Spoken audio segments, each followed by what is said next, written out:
Hello and welcome to Introduction to Solo PvP in Faction Warfare.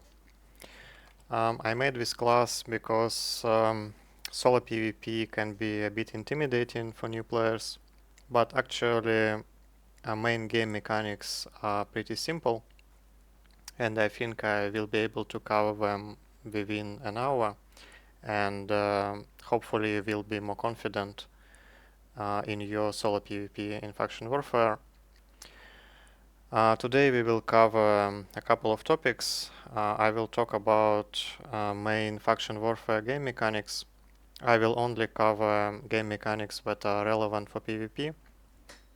So I will not cover stuff that's useful to maximize loyalty points, battlefields and other stuff. So we will only talk about things that are relevant for solo.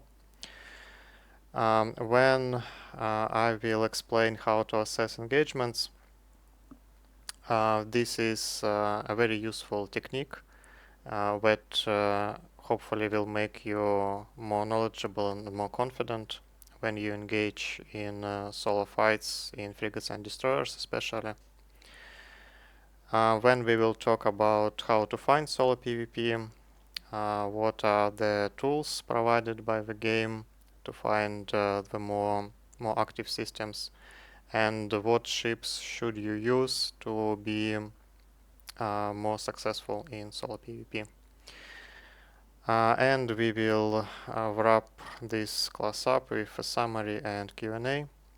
If you will have any questions during the class, then please ask them in Classroom Alpha chat. And occasionally during the presentation I will go back there and answer your questions. Okay, let's start with basic game mechanics that are relevant for PvP. At the core of faction warfare mechanics is the so-called combat complexes, combat sites. Usually people refer to them as complexes or simply plexes, not to be confused with in-game currency. These complexes for faction warfare players provide like a isolated space where they need to spend certain time to get loyalty points and progress towards the capturing of a system. So if you are enlisted in faction warfare, these are essentially the places where you make ISK. And if you are not enlisted in faction warfare, then these are the places where you find fights. Because faction warfare players have to spend certain time in these complexes, and during this time they are available for PvP. There are 5 types of these complexes, from Scout, which is the smallest, so to say, to Open, which is the largest. They restrict the size and tech of ships that are allowed to enter these sites. So Scouts will allow only frigates and smaller.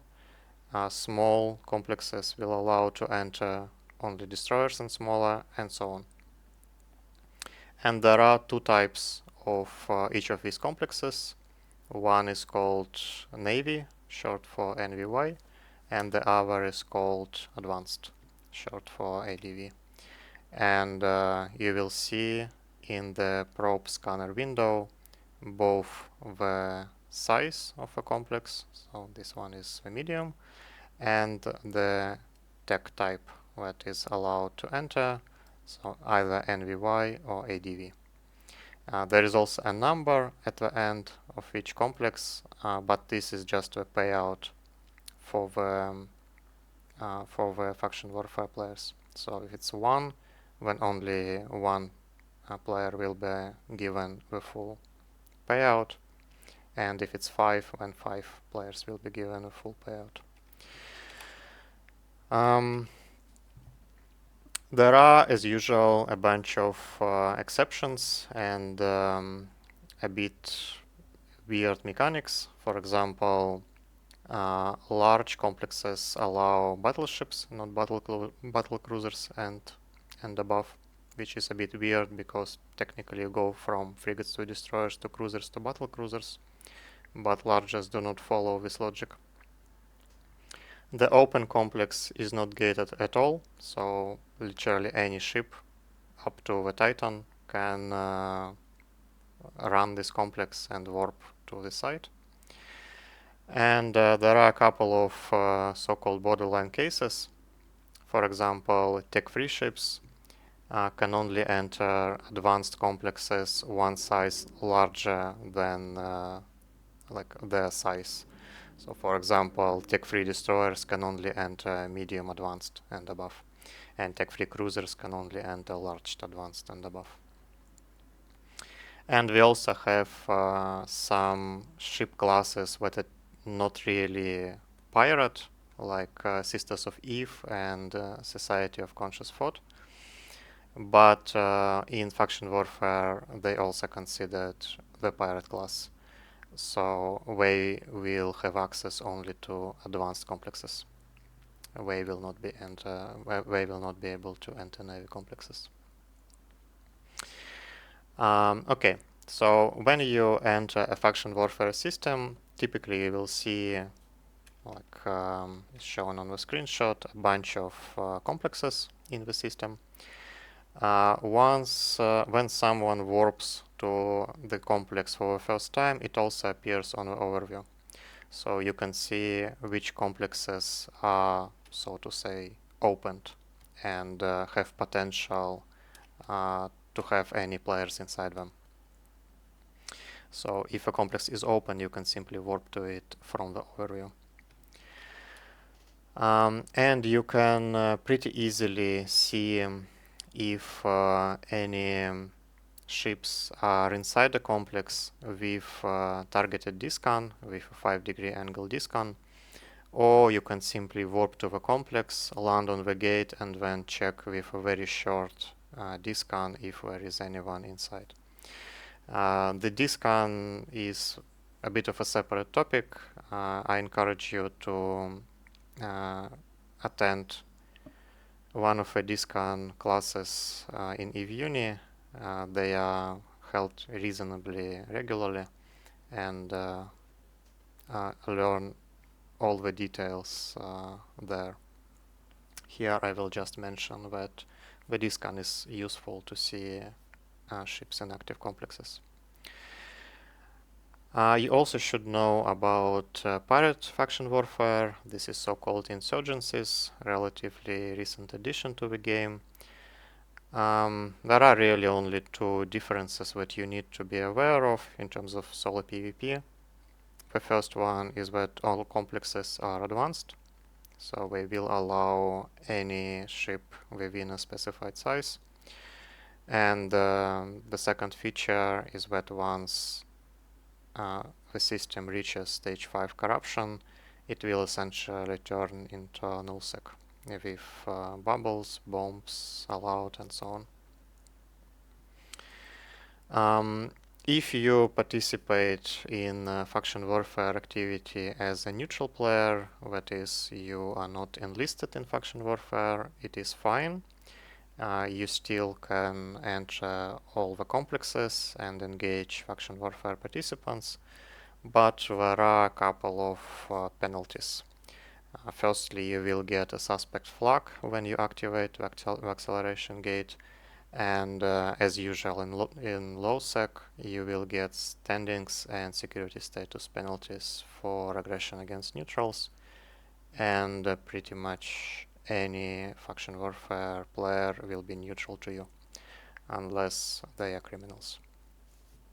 So you need to be aware that you will lose standings and security status penalties over time if you engage in PvP as a neutral player in faction warfare. Let's talk about the faction warfare complex in more detail. So when you first warp to a faction warfare complex, to any complex except the open.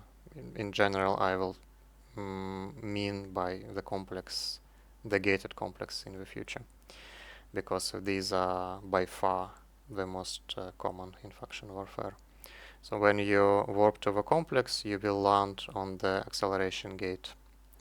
This area is called outside of a faction warfare complex. And when you activate the acceleration gate, if your ship passes all the restrictions that I explained on the previous slide, you enter the inside area. This is usually referred as the inside of a complex. Both inside and outside of a faction warfare complex are Deadspace. What's the Deadspace? The Deadspace is a special area of space with a couple of features, special game mechanics, so to say. The most important probably is that you can't do on-grid warps in Deadspace. So as you probably know, usually you can warp to like an object or a wreck or something like this if your ship is further than 150 kilometers from this object. You can simply click warp and your ship will kind of teleport to this object. In Deadspace it doesn't work. So if you are on grid in Deadspace, you can't do on-grid warps at all. You can only warp outside of active grid.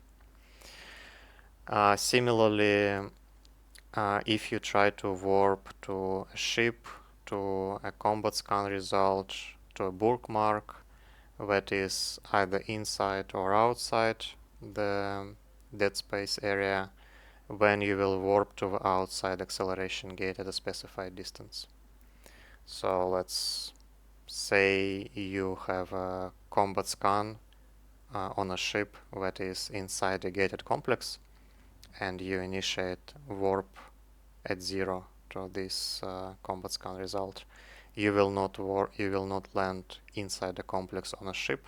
You will land on the outside the complex on the acceleration gate at 0.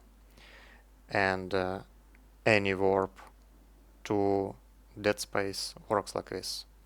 So the game will understand your warp not as a warp to an object, but as a warp to acceleration gate at a specified distance. Sinus also doesn't work, but this is fairly irrelevant for solo PvP. No one probably will Sinus drop your Tech 1 or Navy frigate or destroyer. And a pretty niche case, when you warp to the Deadspace, this warp will ignore drag interdiction bubbles. This is mostly useful at the stage 5 corruption and in nullsec when you try to engage someone at any Deadspace area like ESS or DED site or something like this. In faction warfare, this is pretty niche case.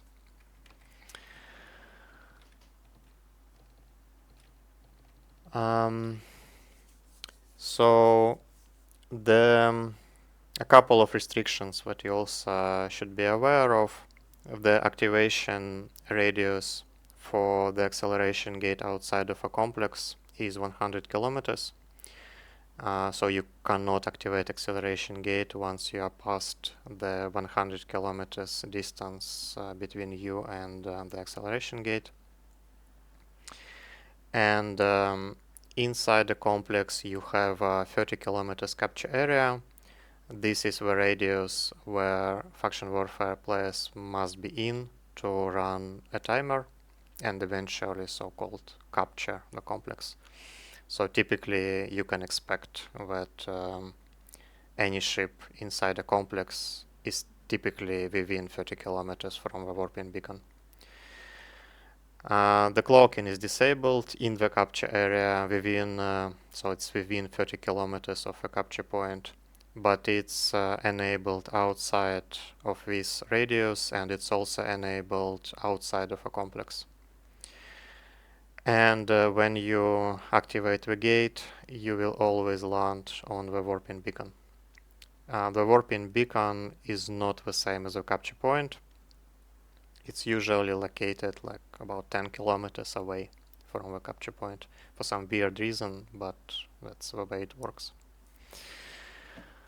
And this feature that any ship that wants to come into the plex always lands at the exact same spot is one of the defining features of all solo PvP in faction warfare, and we will talk about this on the next slides.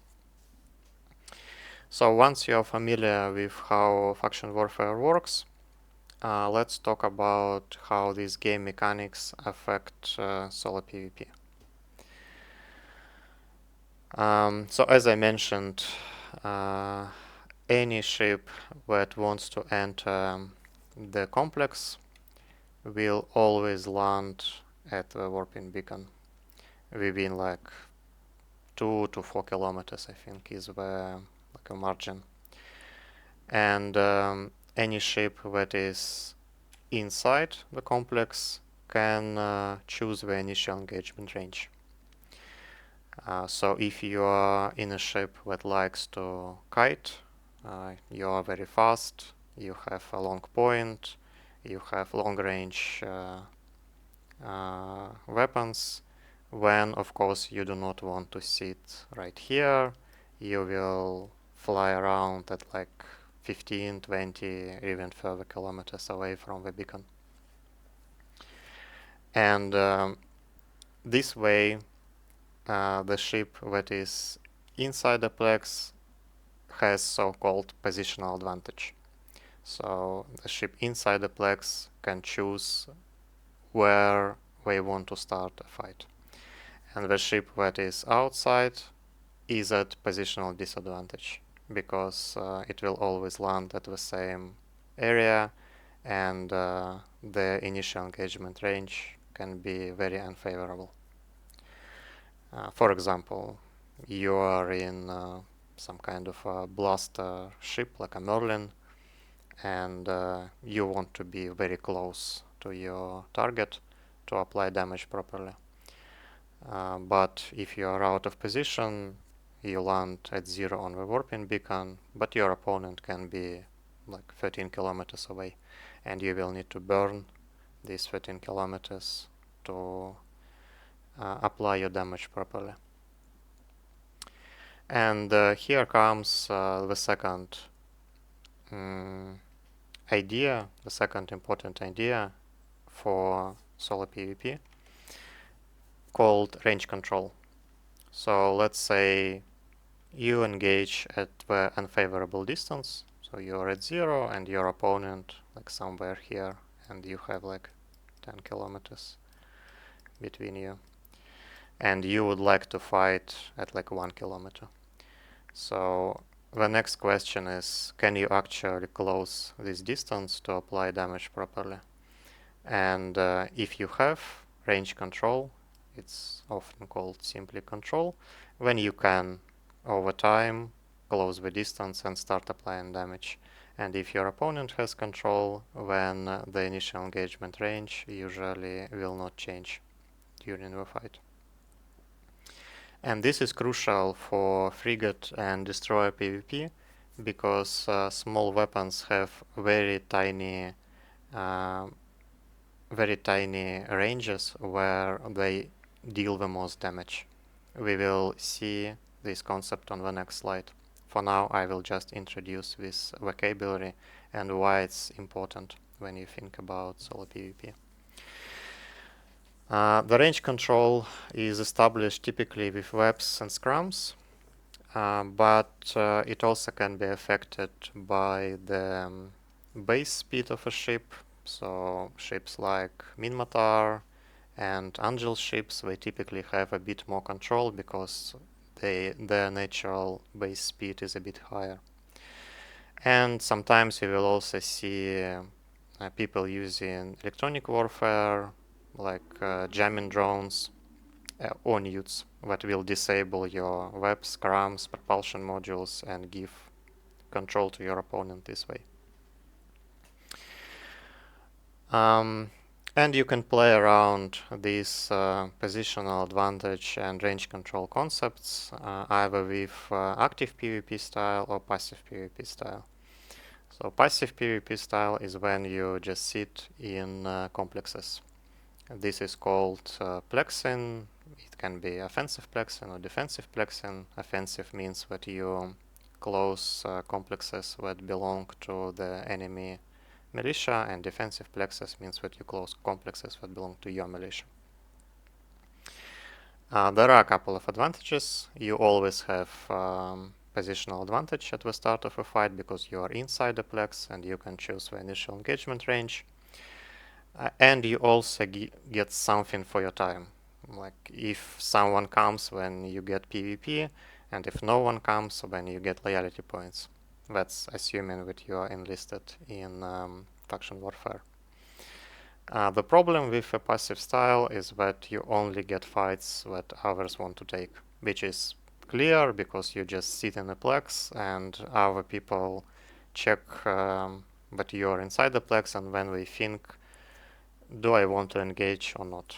And people generally will engage only when they feel like they can win with a reasonable percentage. The active style is when you do not sit in plexes, but you just roam around the active systems and you try to kill players that occupy plexes. In general, it gives more fights and more kills, but of course it's more risky. Your engagement profile will be a bit shorter because all the time you have to engage out of position at a positional disadvantage. And some matchups just do not work when you do not have positional advantage and when you do not have control at the same time. Again, we will talk about it in a bit more detail later on. Okay. Final theoretical slide, so to say. This is a demonstration on why positional advantage and range control is important. This graph shows the damage per second on the y-axis and distance on the x-axis. And there are 4 different ships. The green line is the Brawling Merlin with void armor loaded. The blue line is the Rocket Condor with rage armor. The red line is the Executioner with beams and X-ray loaded. And the orange line is the Condor with light missiles. As you can see, there is a fairly tiny window where every ship deals more damage than any other alternative. So for a Merlin, it is the range between like 1 and 3 kilometers. Once you pass this range, a Merlin actually deals less damage. And it applies even if you load long range ammo to a Merlin. It just will not be as dramatic. And for the Condor, for the Rocket Condor, the preferred range is between like 3 and 10 kilometers. And in this range, as you can see, this Condor deals the highest damage of all ships. For the Executioner, it's the range between 10 and like 16 kilometers. Again, you can see that the damage for the Executioner is by far the highest of any alternatives. And then for the light missile Condor, it's the range beyond 16 kilometers. And this generally applies to any ship with small weapons. Some some bonuses may slightly change it, but in general it applies to any ship with small weapons. Once you go to medium and large sized weapons, this doesn't work as well, but the vast majority of solo PvP in faction warfare is frigates and destroyers, so it works almost every time, this idea. And for simplicity, we will call these areas what we just talked about, the brawling for ships that prefer to fight at a very close range. Scrum kiting, scrum kiters are ships that prefer to fight at the edge of scrum range, and scrum range is incidentally also about 10 kilometers. Web kiters are ships that prefer to fight at the edge of web range, which is about 13 kilometers. You can see this drop off is when the web drops. This is 13 kilometers. And kiters are ships that fight at the edge of warp disruptor range, which is between 24 and 28 kilometers typically. 24 is the Tech 2 unheated warp disruptor, and 28 is Tech 2 heated warp disruptor. And we also have so-called anti-kiters. Anti-kiters are essentially brawlers that are specifically fitted to counter kiters. So very fast ships with a lot of close range damage, and the purpose is to catch a kiting ship and then just DPS it down. We will return to this idea in summary, where I will show you how it actually applies for any specific for a couple of specific matchups. For now, again, it's just important to remember that the majority of ships fall into one of these archetypes.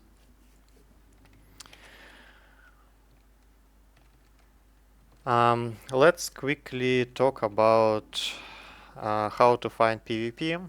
So what systems should you prioritize, and what ships should you use? I will not go into a lot of detail.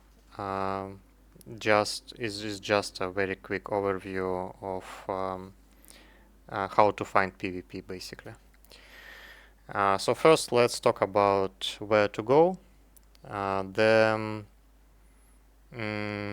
process of finding solo PvP has been significantly simplified in 2022, I believe, when CCP introduced frontlines. Frontline systems are the systems that have the highest rewards, and naturally they attract the highest activity. So what CCP has done is that they essentially took all the players in faction warfare, and then they just crammed them all in the frontline systems. Previously it was way more spread out around the war zone. Now everyone is in the front lines because they just give the highest rewards. And you can see the frontline systems by going to the faction warfare page. Not all of them are equal, of course. Sometimes you have a whole bunch of frontline systems, and you may need to somehow prioritize between them. There are a couple of ways to see additional statistics on what's going on in these front lines. And they are available within the in-game map. So you go to map, settings, and set factional warfare, and then you can select a filter that will show you ships destroyed in the last hour or in the last 24 hours. And the higher the number of ships destroyed, the more activity there is in this system. Another alternative is to not go into faction warfare statistics, but to go into general statistics, what's called geography and statistics. And this setting will show you the ships destroyed in general, not just militia ships destroyed. And it will show you the average pallets in space in like the last half an hour. And it also shows you the level of activity in a specific system. And as I said, typically the higher activity systems tend to be faction warfare frontlines. Now let's talk about what ships should you use. I will provide some statistics from the zkill board. This graph shows you the most popular ships for solo PvP in faction warfare. So this is data on solo PvP specifically, not just every kill, it's only filtered for solo PvP, and it's only filtered for faction warfare systems. And pretty unsurprisingly, the vast majority of solo PvP is done by only 4 classes. Tech 1 and Navy Frigates and Tech 1 and Navy Destroyers. Next you have Navy Cruisers, but generally if you want solo PvP, so 1 versus 1, not 1 versus many, 1 versus many is also solo PvP. But if you are after like 1 versus 1s, then you need to pick one of these 4 classes. If you go into more powerful ships, you should generally expect that people will bring a couple of ships at least to fight you, which is normal because not everyone has like a Navy cruiser lying around to give you a 1v1. And since the vast majority of players will be in weaker ships, then they will naturally try to overwhelm you with numbers if you bring more powerful ships. So to summarize, if you are after 1v1, just bring one of these 4 classes. And I will give a very brief overview on what's the pros and cons of these classes. So we will talk about Tech 1 frigates, Navy frigates, Tech 1 destroyers, and Navy destroyers. There is a graph on the slide which shows the so to say balance, the average 1v1 win rate on the y-axis and the total number of 1v1 engagements on the x-axis. So you can think of it as a popularity and the strength, which is a bit rough, but in general you can think of it this way. So Tech 1 frigates, there are 12 ships total, 8 combat frigates and 4 attack frigates. The attack frigates are Slasher, Executioner, Atron, and Condor. Attack frigates are faster, they have bonus to cap consumption on tackling modules, but they have weaker tank and slightly weaker DPS. The combat frigates have a bit more tank, a bit more DPS, but they are slower in general. So attack frigates utilize control, combat frigates utilize just EHP and DPS. The main pros for this class: very cheap, very engageable. Pretty much anyone in faction warfare space will be happy to engage a Tech 1 frigate. You can access all faction warfare complexes, so no limitations, starting from small navy or our scout navy and above. Everything will be available to you. There is a pretty good selection of different ships for different races, different skill points. So generally you can find something that works regardless of your character skill points. The biggest problem, of course, is that technically it's the weakest class of all, and in many situations it will be a bit of an uphill battle against Navy frigates, Tech 1 destroyers, Navy destroyers. Everything will be a bit stronger.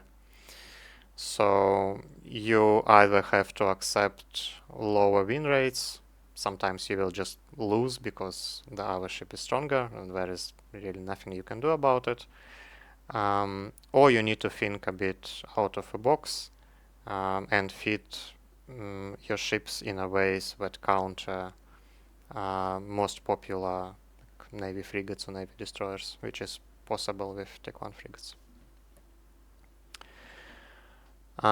Navy frigates have three classes. The vast majority of Navy frigate PvP is concentrated in comets, hookbills, and slicers, which are the most popular combat frigates. Combat Navy frigates. So combat Navy frigates are essentially just upgrades of Tech 1 frigates. They have more damage, more speed, more tank, everything, more range, like almost everything is better. Not all the time, but like in the majority of cases. You also have two subclasses that are quite underrepresented, but they are very usable, as you can see in the win rates. One of them is the Evor class. This is, despite their name, this is actually Navy frigates that are designed for solo PvP.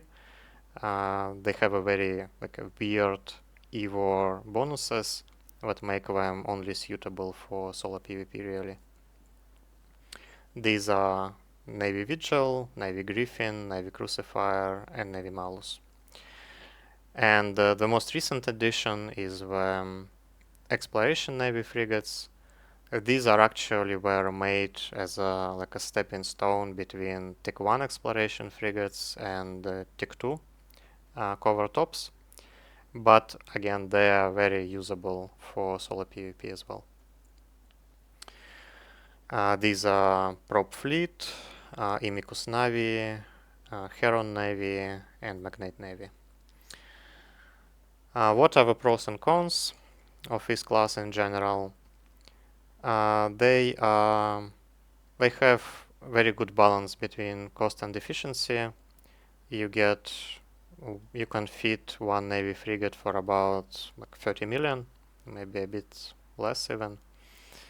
And the engagement profile is a bit wider than in Tech 1 frigates, as you can see from the win rates, like a Comet, which will be 25 to 30 million, 70% win rate against all frigates and destroyers, looks much more attractive than 40% that a Rifter can achieve, even though Rifter is 3 times cheaper.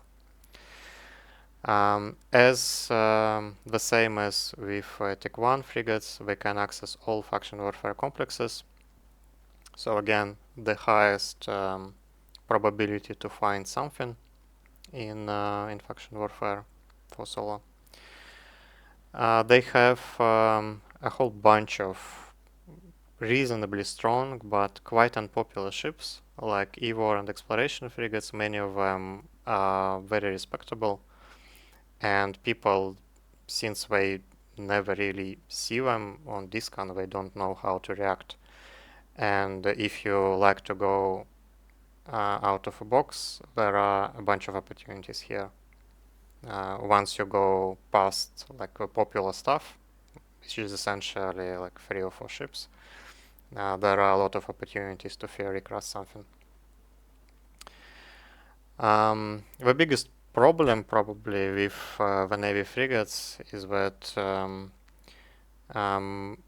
people are quite used to very popular Navy frigates that are Comet, Hookbill, and Slicer, and they will react very appropriately if you bring one of these ships, because everyone has so much experience fighting Comets and Hookbills. It may be quite difficult for a new player to come up with something new and to understand the upcoming engagement properly. Tech 1 destroyers. These are, in terms of combat power, I would say quite close to Navy frigates, maybe a little bit weaker in general. Do not really look at the win rates for Tech 1 destroyers, because Tech 1 destroyers are like the go-to ship for very new players and for LP farmers. And these two factors just bring win rate way down. In reality, like if you have a properly fitted Thrasher, Algos, Courser or Dragoon, it will be quite competitive against any Navy frigate.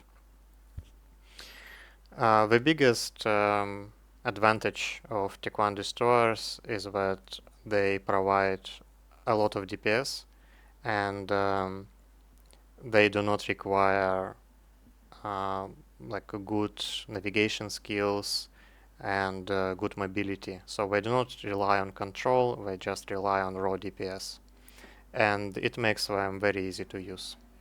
You just need to make sure that you can apply your damage, and once you can apply your damage, it's quite likely that you will win the DPS race against like Tick 1 frigates, Navy frigates, Tick 1 destroyers, something like this. There are a couple of cons. This class is quite unbalanced. Some Tick 1 destroyers are really suited mostly for fleet PvP, like sniping cormorants, the most probably the thing that comes to mind immediately. So you really have like 3 to 4 ships. Well, essentially it's Thrasher, Algos, Courser, and maybe Dragoon. The rest are a bit weaker. And you will not get access to scout complexes.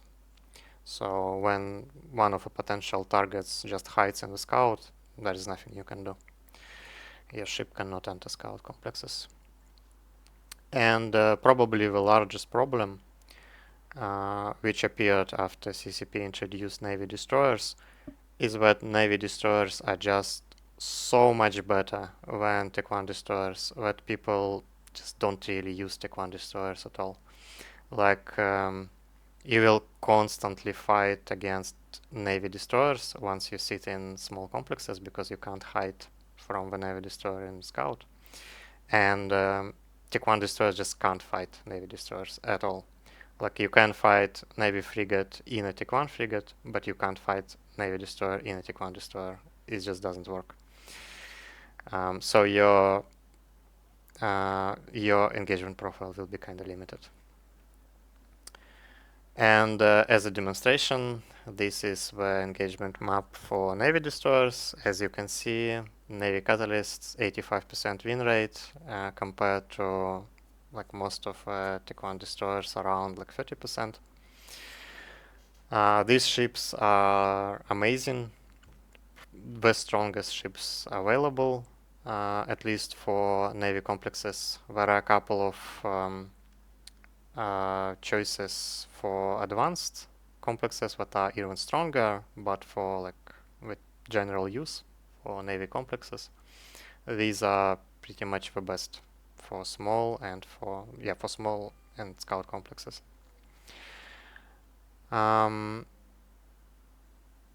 What's the problem? Well, the problem is that people will be very reluctant to fight these ships.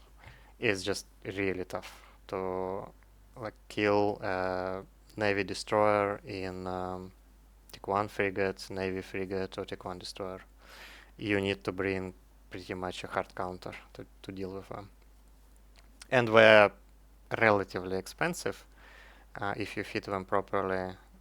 You may get a Tech 1 cruiser for the same price, and it's more forgiving, it's more suitable to fight against several opponents, and in general you will learn a bit more in a Tech 1 cruiser, but it's the choice that you are free to make. It depends on what you enjoy, more or less. let's talk about how do you apply all of this stuff in the practical situations. So let's say you want to look for some solo PvP. You took like a Navy frigate and you went to a faction warfare space. And you see another Navy frigate inside the complex. Should I engage or not? In general, there are three questions that you need to ask yourself to evaluate the potential fight. The first one, is it a fair fight? The fair fight means, is it something in my weight class?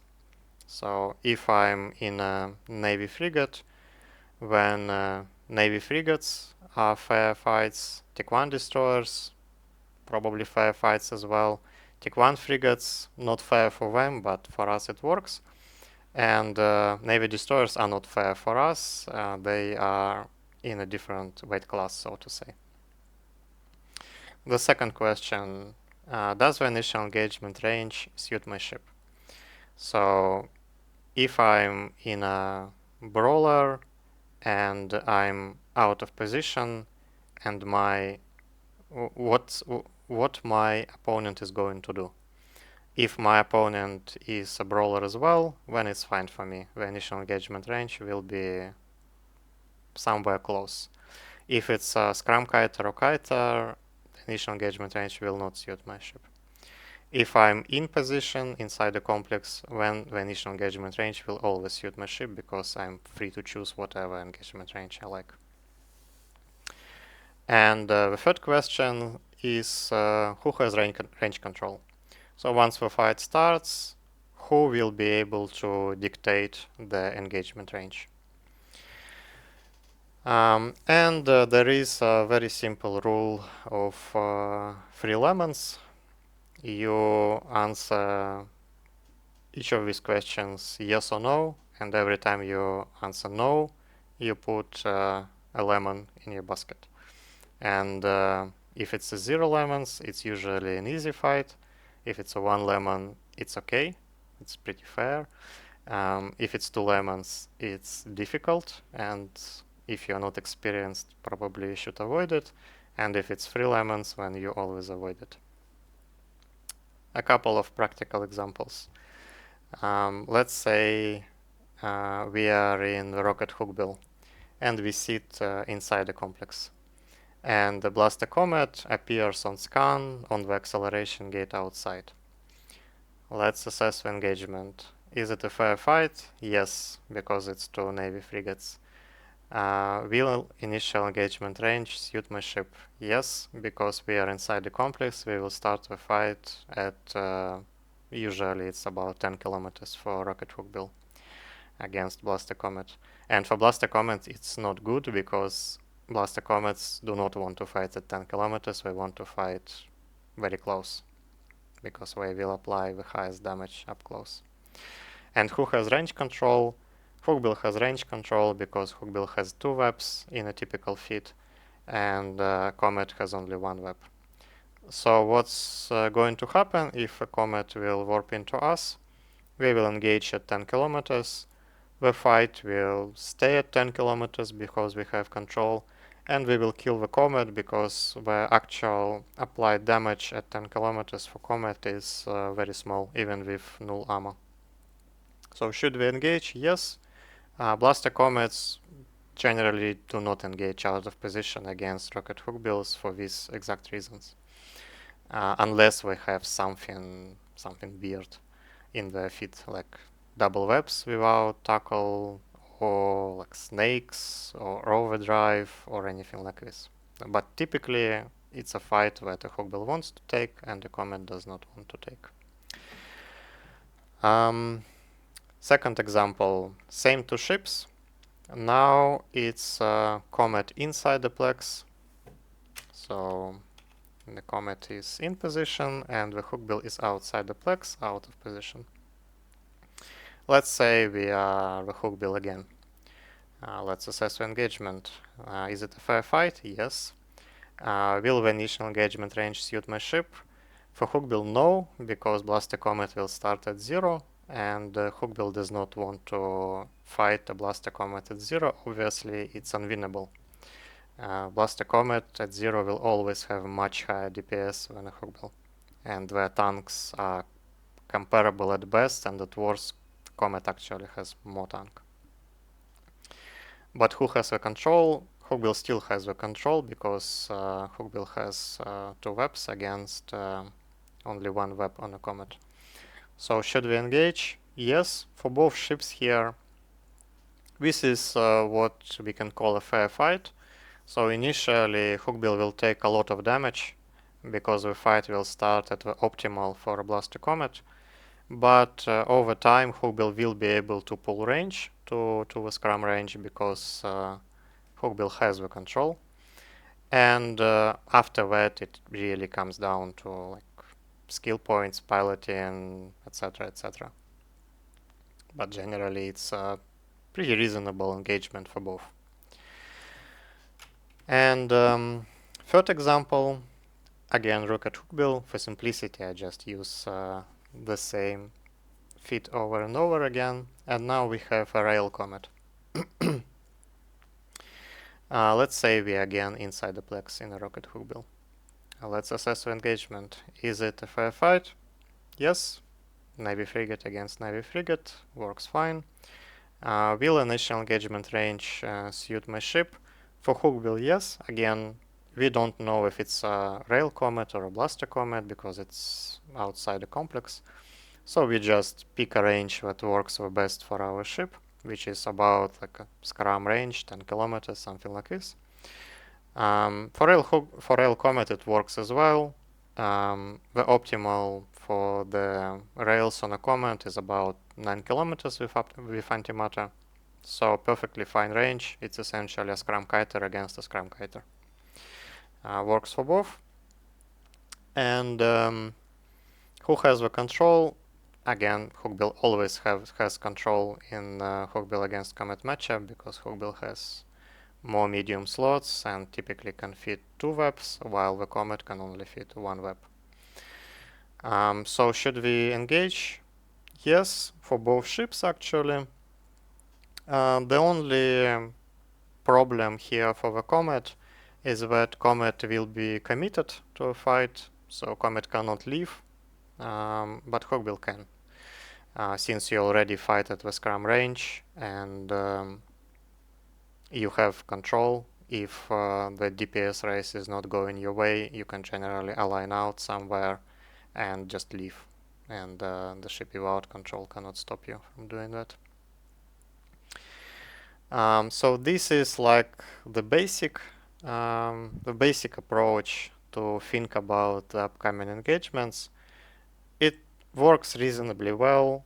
There are a couple of exceptions that you will encounter during your solo PvP journey. For example, when you are in a Rocket Hookbill and you see a rail comet outside, you start at 10 kilometers, and it turns out that the rail comet is actually some kind of off-the-meta high kiting ship. And in this case, he will just be able to burn away from you, and after that you're just dead. But this is what you will learn over time. In the vast majority of situations, people will be fit according to established meta, and when they fit according to the established meta, you can simply use this logic. And once you gain more experience, you will be able to adjust it according to your needs. This is everything I wanted to talk about. If you have any questions, please ask them in the Classroom Alpha chat. I will give like a minute for any questions, and after that we will wrap it up. We still have like 5 minutes from our schedule.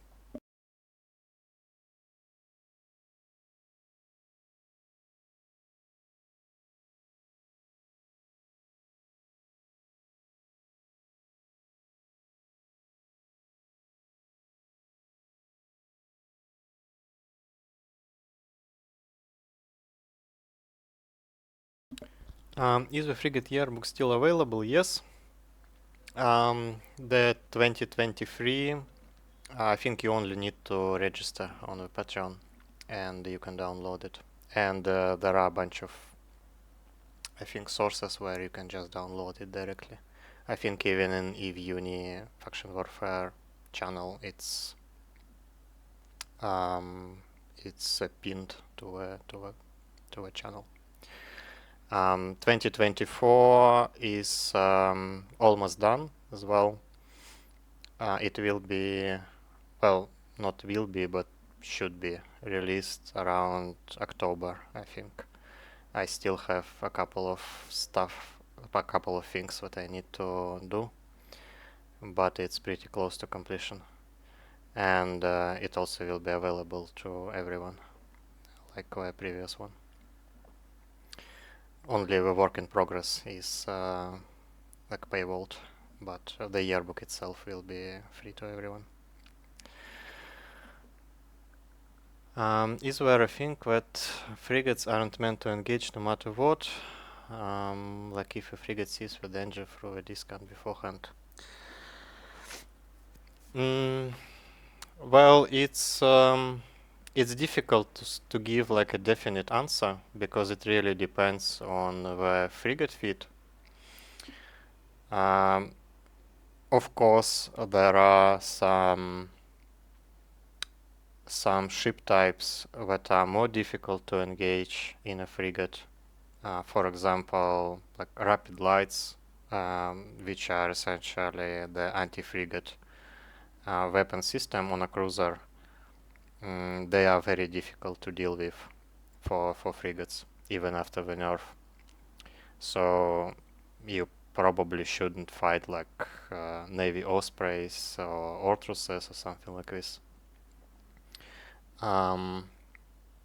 Newts are a usual hard counter to the frigates because the medium newts, but even small newts, really disable all the control, and then you just can't mitigate with a small signature radius. So ships that usually fit utility newts, utility medium newts, or like some kind of bonus small newts, are difficult to deal with as well. Navy destroyers are typically very hard to deal with because they have multiple application bonuses on optimal range and tracking and so on. And again, it's not really possible to mitigate damage. And if you can't mitigate damage in a frigate, you just can't win the DPS race against the ship that has way more damage and way more tank. So things like this. But again, as I said in the beginning, it really depends on the frigate feed and on your opposition. I think in general you can fight almost anything, assuming that the matchup is reasonable. So there are like no matchups that are automatic rejection, so to say. Especially if you go into like assault frigates that can use Tick 2 resists and small signature radiuses and so on. Yeah, I hope I answered your question because it's difficult to give a definite answer to this.